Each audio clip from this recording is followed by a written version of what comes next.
tell, and I have it on my system that allows me to kind of track the PSI, the pressure in the suspension.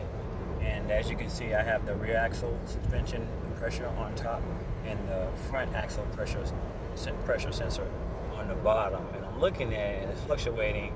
I mean, it fluctuates where the back is always a little bit less than whatever the front is. And it's going from, it goes from like 70 to like 160. There's 200 right there.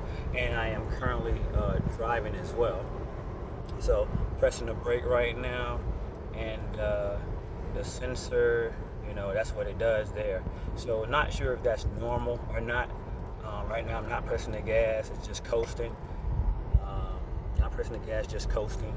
And these are the readings. So I'm gonna do some research to see if perhaps maybe when I drive, if those numbers are correct when I get ready to check, and maybe there's a sensor that needs to be updated or changed. I don't even know where the pressure sensors are on the axles. Now I'm gonna switch over here to hit pause real quick. Okay, so I'm gonna switch over here. So I was just on the VDM, vertical dynamic management, and I'm gonna go ahead and switch over to the EHC. And I switch over to the EHC, it gives me this screen here. I normally go to live data just because I'm in test mode right now. So I'm gonna go to live data.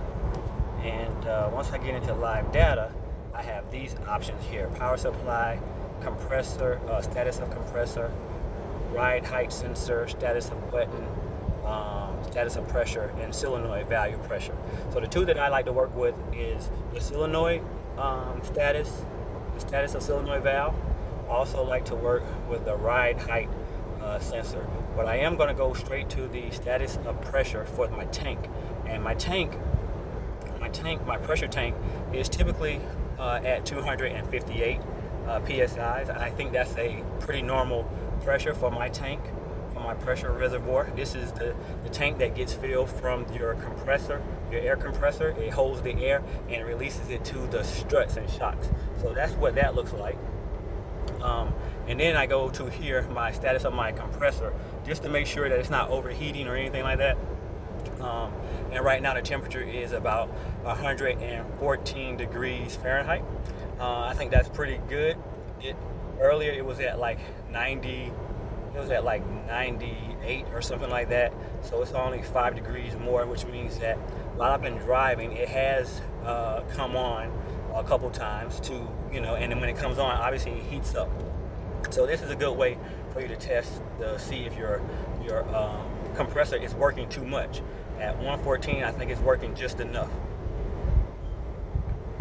We're going to go back to the screen here, and then the first thing I'm going to do is go to my ride height sensor.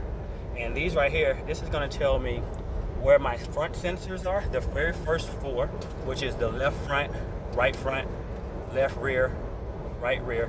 It's going to tell me what the deviation is, like how much my sensor is going up and down.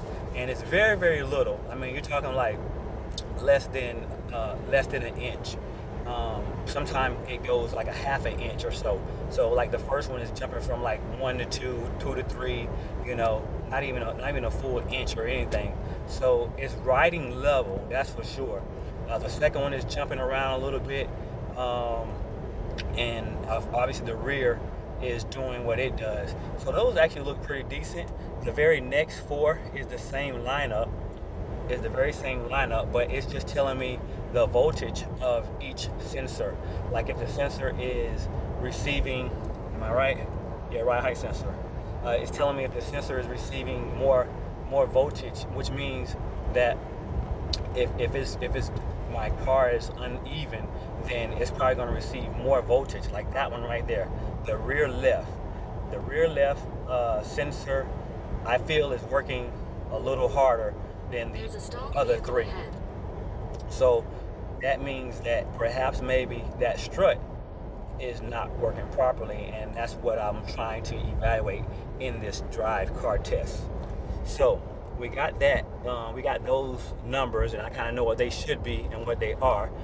I'm not afraid that those are too much out of spec. But when I come over here and I actually look at the solenoid, so your Rolls Royce, has a solenoid valve compression solenoid area, and it has solenoids that open the air from the pressure tank to each strut. Now, and it also lets you know, if I look at it right here, it also lets you know that you have a left front, a right front, a rear, a left rear, right rear. You have the compressor switch, and you also have the reservoir solenoid as well. So, and you have the large exhaust valve. Now, normally, what happens is when you have a bad strut or airbag, you tend to get moisture in your system. And when you get moisture in your system, what happens is your large exhaust vent valve will start to get water in it and start to corrode. And if that large vent valve cannot expel the air in the system properly, when it's unlevel or it hits a bump or whatever, then you can actually damage the system. Or if it can't expel and you can basically damage one of the other solenoids. If your pump, if your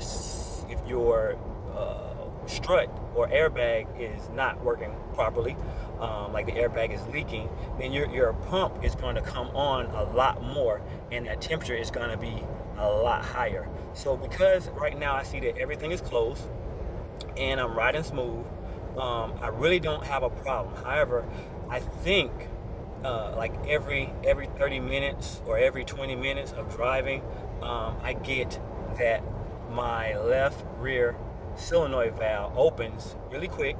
It opens from the reserve tank, and it inflates itself, and then it closes out. So that tells me that I might have a small leak in my left rear solenoid, which is why I also have a higher reading on that voltage of it that I showed you a little bit earlier. But as of right now, all of these things are working properly. I was hoping that I can catch it like open and close real quick, and it happens really quick, like in a matter of like 2 seconds. You'll see it open and close. That's how long it takes for it to get back to the pressure, the strut to get back to the pressure, or the airbag around the strut to get back to the pressure that it's supposed to be at, or the level that it's supposed to be at. So that's what we got going on. That's how you can tell whether or not your system is leaking if you have the Autel and you're looking for information in regards to your electronic height control system. Now, I know for me, these struts have never been changed in this vehicle. This is a 2010 Rolls Royce Ghost, and even though it rides level, I've already replaced my pump. I've already replaced the exhaust valve. I've also replaced. I replaced the entire solenoid, but I didn't replace. I messed it up. Pretty much, I replaced the solenoid, but I didn't replace the exhaust vent valve. And what it did is it blew out the solenoid. Like, it actually couldn't release the pressure that was getting in, so it blew out the side of the valve, plastic valve solenoid. So I ended up replacing that solenoid as well. So, and they were like, I don't know, $70. It wasn't a lot. It's in the rear, in the back, along with your it was in the back along with your compressor pump, air pump. So with that being said, yeah, these are the things that I look at when I'm trying to evaluate whether or not I want to change out all 4 of my struts, airbags. I believe the airbags around the struts are good. I believe the struts are not holding pressure properly. Even though I have a smooth ride, I should have a lot smoother ride. I shouldn't be able to feel, cracks in the road or whatnot, because that strut should push down into that and then respond back and keep my car level. It should compensate for that dip. It's not compensating for that dip, which means you need to change your struts. These struts on this car, I found them for, for the two fronts it's like 600, and for the two back is 500. So that's $1,000 just to get the parts in, and then the labor to put them in. We'll talk about that. So stay tuned to the show, and you'll probably see myself putting those in and getting this right here running even smoother. So yeah, thank you guys for tuning in.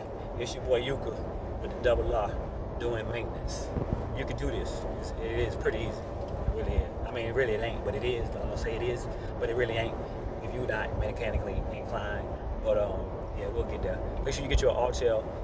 I won't have the link below, so you won't be able to. I'll probably put the link below. All right, out.